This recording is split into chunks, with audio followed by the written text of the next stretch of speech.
गांव में चलोगे? क्यों? वो गांव वालों का फोन आया था, प्रोटेस्ट कर रहे हैं गांव में। प्रोटेस्ट किस बात का? अपना सरकारी स्कूल था ना, बंद हो गया। अरे यार, बंद नहीं हुए हूं, मर्ज हुई है। मर्ज मतलब? मर्ज मतलब अपना गांव में दो सरकारी स्कूल थे, दोनों में बच्चे कम कम थे। अब दोनों को मर्ज करके एक स्कूल बना दिया। दो स्कूल थे, हाँ। एक स्कूल बना दिया। हाँ, एक स्कूल वो तो बंद ही हुआ है। तो मैं इंग्लिश में बोल रहा हूं। पूरे हरियाणा में 300 से ज्यादा स्कूल बंद हो गए हैं। पूरे देश में 50,000 से ज्यादा स्कूल बंद हो गए हैं। और ये तो शुरुआत है। सरकार तो छाती ठोक के कह रही है कि और स्कूलों को बंद किया जाएगा, टीचर्स की पोस्ट को खत्म किया जाएगा। इसलिए गांव वाले अलग अलग गांव में प्रोटेस्ट कर रहे हैं इसके खिलाफ। अरे यार, गांव वाले तो पागल हैं, किसी बात की पूरी जानकारी है नहीं, बस प्रोटेस्ट कर दो शुरू। एक बात बता, जब कोई भी आदमी अपने बच्चों को सरकारी स्कूल में पढ़ाने को तैयार ही नहीं है तो उन स्कूलों का करेंगे क्या? कर दो बंद। एक बात बता, तू अपने बच्चों को सरकारी स्कूल में पढ़ाएगा?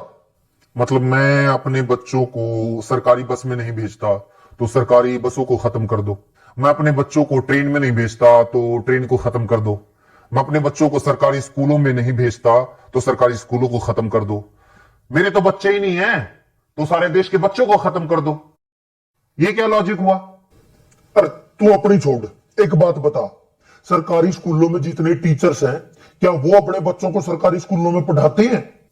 उससे भी बड़ा सवाल यह है कि वो अपने बच्चों को सरकारी स्कूलों में क्यों नहीं पढ़ाते हैं। क्यों नहीं पढ़ाते? क्योंकि सरकारी स्कूलों को पढ़ने लायक नहीं छोड़ा गया है। स्कूलों में टीचर नहीं है। शायद ही कोई ऐसा स्कूल हो जहां पर जितने टीचर्स की जरूरत है उतने टीचर हों। बैठने के लिए ढंग की इमारत नहीं है, कमरे नहीं है। कई स्कूलों की तो छतें गिर जाती हैं जिस वक्त क्लास चल रही होती है। पीने तक का पानी नहीं है, बैठने के लिए बेंच नहीं है। यहां तक कि टॉयलेट तक भी ऐसे होते हैं कि अगर कोई चला जाए तो मरीज बन के वापिस आए। ऐसे स्कूलों में कौन अपने बच्चों को पढ़ाना चाहेगा? अरे यार, ठीक है, सारे स्कूलों में अच्छी व्यवस्था नहीं है, लेकिन बहुत सारे स्कूल ऐसे हैं जिनमें वे सारी व्यवस्थाएं हैं और स्टाफ भी पूरा है। वहां टीचर्स कितना पढ़ाते हैं बताइयो? हाँ, सही बात, ये बात सही कही। अपने शहर में भी और बहुत सारे शहरों में, अलग अलग स्टेट में कई स्कूल ऐसे हैं, सरकारी स्कूलों की बात कर रहा हूं मैं, जहां पर स्टाफ पूरा है, ठीक ठाक व्यवस्थाएं हैं, साफ सफाई है, इमारतें वगैरह, बिल्डिंग्स वगैरह अच्छी हैं। उन स्कूलों में जाके देखो। आप टीचर्स की बात करते हो, अधिकारियों के बच्चे भी उन सरकारी स्कूलों में पढ़ते हैं। उन स्कूलों में एडमिशन के लिए सिफारिशें लगती हैं, एडमिशन नहीं हो पाते। कौन नहीं चाहता अपने बच्चों को सरकारी स्कूलों में पढ़ाना? कोई सरकारी स्कूलों को बनाए तो ऐसा जिसमें लोग अपने बच्चों को पढ़ाना चाहें। तो बना लो। जब सरकारी स्कूल के टीचर्स बच्चों को अच्छा पढ़ाएंगे तो सरकारी स्कूल अपने आप अच्छे हो जाएंगे। बता, क्यों नहीं टीचर्स बच्चों को पढ़ाते? मुझे एक बात बता, तू जंगल राज में रह रहा है या एडमिनिस्ट्रेटिव सिस्टम में रह रहा है? मतलब ये जंगल राज में होता है, अपने आप ठीक कर लो, अपने आप हो जाएगा, अपने आप सही हो जाएगा, अपने आप गलत हो जाएगा। शेर की मर्जी, जिसको मर्जी खा जाए, जिसको मर्जी छोड़ दे, उसके मूड के ऊपर है। ये हिरण की कैपेसिटी है, शेर से तेज दौड़ सकता है तो बच जाएगा, नहीं तो उसका शिकार हो जाएगा। ये होता है जंगल राज। एडमिनिस्ट्रेटिव सिस्टम, प्रशासकीय व्यवस्था पता है क्या होती है? जहां पर कोई जवाबदेही होती है, कोई हायरार्की होती है, कहीं चेक एंड बैलेंसेस होते हैं। प्रशासकीय व्यवस्था पता है क्या कहती है? अगर आप टीचर नियुक्त करते हैं या किसी भी महकमे में कोई भी कर्मचारी नियुक्त करते हैं तो वो अपने आप काम नहीं करेगा, उससे काम करवाना पड़ेगा। इसलिए चेक एंड बैलेंसेस होते हैं, जवाबदेही तय की जाती है। टीचर्स को अगर नियुक्त किया गया है तो वो काम नहीं करेंगे या काम करेंगे, ये देखने के लिए हेडमास्टर या प्रिंसिपल को नियुक्त किया जाता है। और सिस्टम ये मानकर चलता है कि वो प्रिंसिपल भी अपनी मर्जी से काम नहीं करेगा, उसके ऊपर भी बीओ की नियुक्ति होगी और वो भी अपनी मर्जी से काम नहीं करेगा। उसकी जवाबदेही तय करने के लिए डीओ की नियुक्ति होगी, डीओ के ऊपर और अधिकारी होगा, उसके ऊपर और अधिकारी होगा, उसके ऊपर शिक्षा मंत्री होगा और उसके ऊपर मुख्यमंत्री होगा। यानी अगर कोई एक टीचर किसी स्कूल में सही से नहीं पढ़ा रहा है तो ये सिर्फ उस टीचर का फेलियर नहीं है, सिर्फ उसकी गलती, उसकी कमी नहीं है, ये पूरे के पूरे सिस्टम की, शिक्षा मंत्री की, मुख्यमंत्री तक की जिम्मेदारी है। ये पूरा का पूरा सिस्टम जब कोलैप्स होता है तब जाकर कोई कर्मचारी अपना काम सही से नहीं करता है। हद है यार, तुम तो ये कह रहे हो कि मतलब हिंदुस्तान के हरियाणा राज्य के जींद जिले के किसी तहसील के किसी गांव के किसी कोने में बने हुए सरकारी स्कूल में एक अध्यापक पढ़ा नहीं रहा तो उसके लिए जिम्मेदार शिक्षा मंत्री, उसके लिए जिम्मेदार मुख्यमंत्री है। उसका काम ही ये है। अगर शिक्षा मंत्री को यह नहीं पता है कि उसके टीचर्स ढंग से काम कर रहे हैं या नहीं कर रहे हैं, उनकी क्या जरूरतें हैं, क्यों अपना काम सही से नहीं कर पा रहे हैं, क्यों उसके स्कूलों से बच्चे कम हो रहे हैं, तो किसकी जिम्मेदारी होनी चाहिए? किस बात का शिक्षा मंत्री है वो? अगर वो अपने स्कूलों को सही से नहीं चला पा रहा है तो उसको हटाओ नौकरी से, किसी और को लगाओ। और क्या बात करते हो, सरकारी स्कूलों के टीचर्स अपना काम नहीं करते? यही सरकार होती है ना, यही सरकारी कर्मचारी होते हैं जब इन लोगों की ड्यूटी लगा दी जाती है कि जाके पता करो गांव में कितने लोग खुले में शौच करने के लिए जाते हैं। सुबह 4 बजे 5 बजे उठ के बाहर कौन पोटी करने के लिए जा रहा है, उनकी गिनती यही टीचर्स करते हैं। कभी परिवार पहचान पत्र बनाने में ड्यूटी लगा दी जाती है, कभी कावड़ियों की सेवा में लगा दी जाती है, कभी मेले और मंडियों में ड्यूटी लगा दी जाती है, और उन टीचर से यही सरकार काम लेती है। वो काम तो बड़े अच्छे से कर देते हैं टीचर्स। पता है क्यों? क्योंकि सरकार टीचर से वो काम करवाना चाहती है, शिद्दत से करवाना चाहती है, इसलिए वो काम करवा लेती है। लेकिन यही सरकार नहीं चाहती कि ये टीचर्स स्कूलों में पढ़ाएं। इसलिए मैं भी मानता हूं बहुत सारे टीचर्स अपना काम ईमानदारी से नहीं करते होंगे, क्योंकि उनको पता है कोई चेक एंड बैलेंस नहीं है, कोई जवाबदेही नहीं है, और सरकार खुद नहीं चाहती कि सरकारी स्कूलों में पढ़ाई हो, ताकि बच्चे धीरे धीरे स्कूलों से अपना नाम कटवा कर प्राइवेट स्कूलों में चले जाएं, फिर स्टूडेंट्स की संख्या कम हो जाए और सरकार को बहाना मिल जाए, बच्चे तो आ ही नहीं रहे, स्कूल बंद कर दो। ये ज्ञान देने वाले बहुत मिलेंगे। टीचर्स पढ़ाना शुरू कर दो तो स्कूल अपने आप अच्छे हो जाएंगे। लोग रिश्वत लेना बंद कर दो तो अपने आप करप्शन खत्म हो जाएगा। लोग साफ सफाई रखने लग जाएं तो अपने आप स्वच्छता हो जाएगी। लोग प्रदूषण फैलाना बंद कर दें तो अपने आप पर्यावरण अच्छा हो जाएगा। एडमिनिस्ट्रेटिव सिस्टम में लोग अपने आप नहीं करते, सिस्टम तय करता है कि आपको क्या करना है। देश चला रहे हो, ये सत्संग भवन नहीं चल रहा है यहां पे।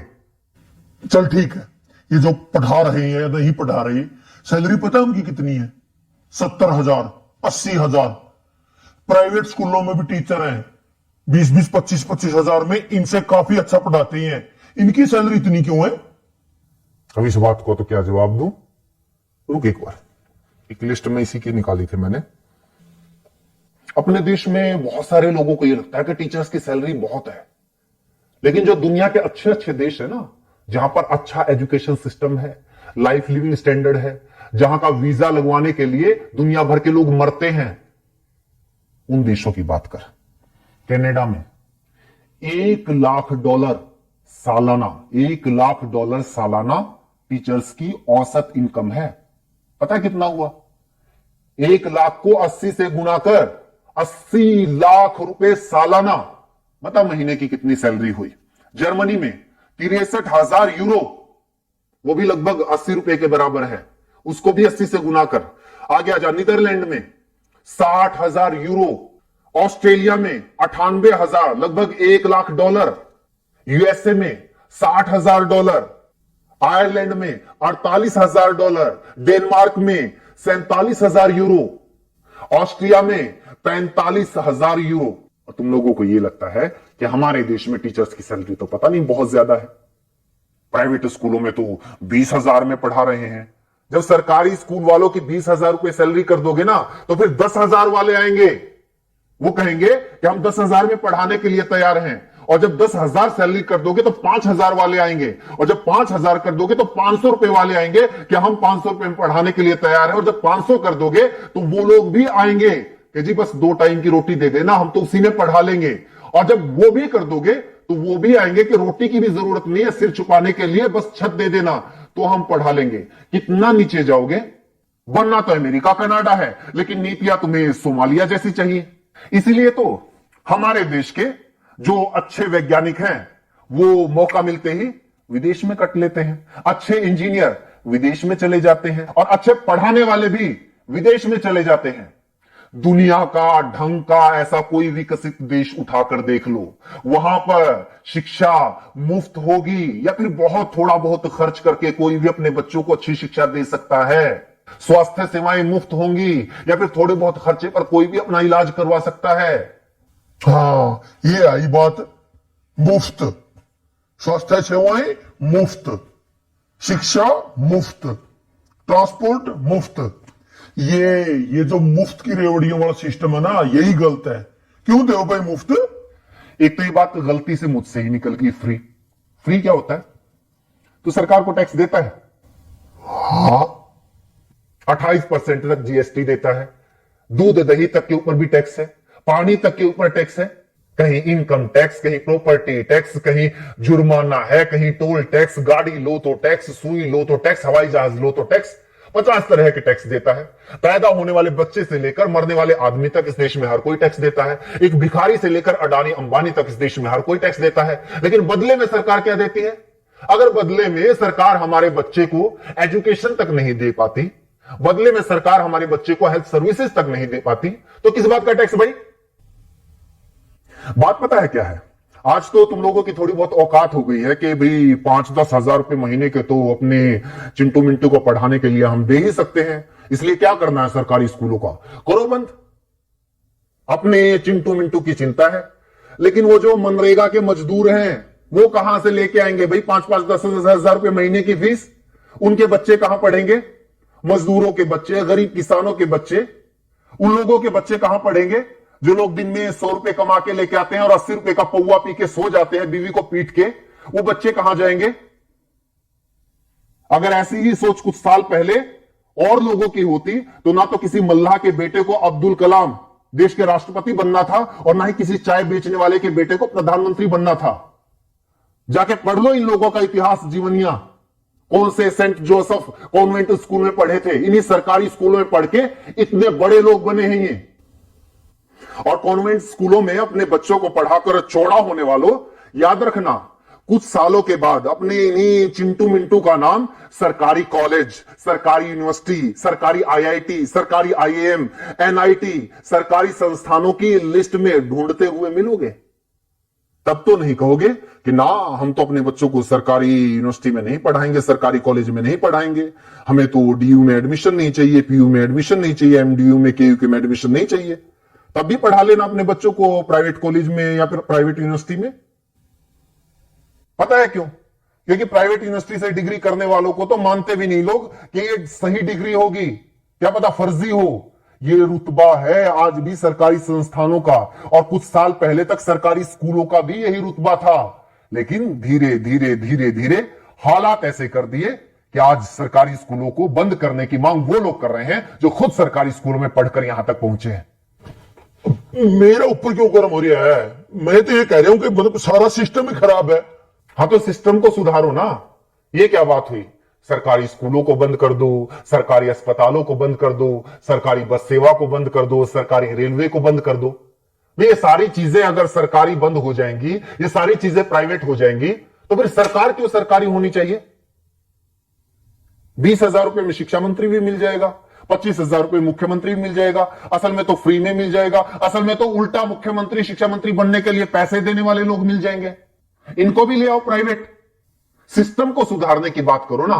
टीचर्स को दोष देके नहीं नहीं बंद करो, इनकी ज्यादा सैलरी है। वैसे जितना इनका काम है ना, इनके लिए तो 10,000 भी ज्यादा है। मतलब मेरा चाचा का लड़का है, सुबेरे 8-9 बजे स्कूल में जाना, 2-2:30 बजे वापिस आ जाइए, है संडे की छुट्टी, कई बार सैटरडे की भी छुट्टी, फिर होली दिवाली, मतलब छुट्टी छुट्टी पता नहीं कितनी छुट्टी होती है। तनख्वाह 60,000 70,000 रुपए। और यहाँ देखो दिन रात मतलब दुकान में काम करा, होली दिवाली कितने बार तो और पता नहीं छुट्टी हुआ नहीं हुआ, 9-10 घंटे कम से कम दुकान खोलते हैं, दिन रात मेहनत करते हैं, तब जाके 2 पैसे आते हैं घर में। असली समस्या तो ये है ना, मेरी बुआ का लड़का सरकारी लगा हुआ है, मेरे चाचा का लड़का सरकारी लगा हुआ है, मेरे पड़ोस में सरकारी लगा हुआ है। पूरे मोहल्ले में एक बच्चे को नौकरी मिल जाए तो सारे मोहल्ले में आग लग जाती है। इस जलन का क्या करेंगे भाई साहब?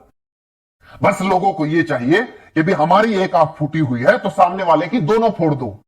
और सरकार भी इस बात को बहुत अच्छे से समझ रही है, इसलिए तुम लोगों को बताती रहती है टाइम टाइम पे कि आज हमने किसानों की दोनों आंखें फोड़ दी, आज हमने मुसलमानों की दोनों आंखें फोड़ दी, आज जाटों की फोड़ दी, आज पटेलों की फोड़ दी, आज बैंक वालों की फोड़ दी, और अब ये सरकारी टीचर्स की फोड़ रहे हैं। तुम लोग खुश? लेकिन नागरिक तो उस दिन बनोगे ना, व्यवस्था तो उस दिन सुधरेगी ना, देश तो उस दिन आगे बढ़ेगा ना, जब खड़े होके कहोगे कि जी सामने वाले की जो दोनों आंखें हैं वो सलामत रहनी चाहिए और मेरी एक आंख फूटी हुई है उसका इलाज करवाओ, तब पता चलेगा सरकार क्या करती है। लेकर चले अमर मंथन खबर को अपने संग, लाइक करें, कमेंट करें, शेयर करें और फॉलो करना ना भूलें। अमर मंथन खबर आपका अपना चैनल।